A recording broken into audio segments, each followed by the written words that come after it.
অনুমতিপত্র ছাড়াই দিনহাটায় রমরমিয়ে চলছে একাধিক প্যাথোলজিক্যাল ল্যাব। আচমকাই হানা দিল মহকুমা শাসক সহ এক প্রতিনিধির দল। বুধবার বিকেলে দিনহাটা শহর জুড়ে ব্যাঙের ছাতার মতো গজিয়ে ওঠা একাধিক প্যাথোলজিক্যাল ল্যাবে হানা দিলেন মহকুমা শাসক, ডেপুটি ম্যাজিস্ট্রেট ও হাসপাতাল সুপারের নেতৃত্বে এক প্রতিনিধি দল। মূলত যে সমস্ত ল্যাবগুলিতে রোগীদের রক্তসহ একাধিক পরীক্ষা চলে সেই সমস্ত ল্যাবগুলোতেই এদিন হানা দেন প্রশাসনের কর্তারা।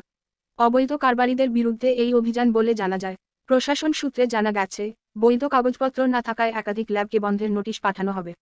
এদিন দিনহাটার মদনমোহন বাড়ি মূল রাস্তার পাশে 3টি ল্যাবে প্রথম পর্যায়ে অভিযান চালান মহকুমা শাসক।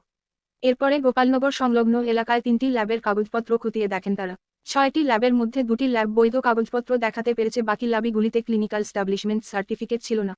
অর্থাৎ স্বাস্থ্য দপ্তরের অনুমতি ছাড়াই রক্ত পরীক্ষা সহ বিভিন্ন রকম পরীক্ষা নিরীক্ষা করছিল সেই ল্যাবগুলি। প্রয়োজনীয় কাগজপত্র না দেখানোর কারণে তাদের বন্ধ করে দেওয়ার সিদ্ধান্ত নেওয়া হয়েছে এমনটাই জানা গিয়েছে। দিনহাটা মহকুমা হাসপাতালের সুপার সেই ল্যাবগুলিকে বন্ধের নোটিশ জারি করেছেন।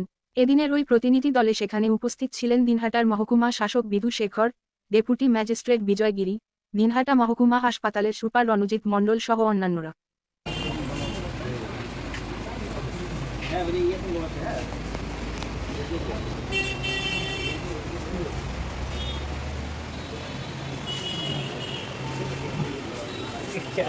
इसका तो बंद करता है, इसको तो है बना देते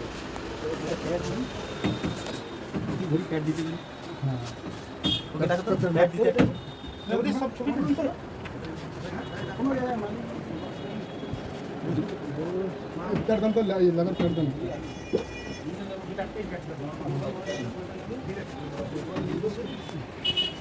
लगा कोई लगा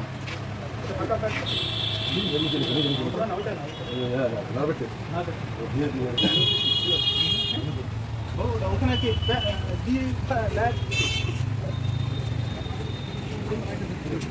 এসডিও সাহেবের নেতৃত্বে দেখা হলো।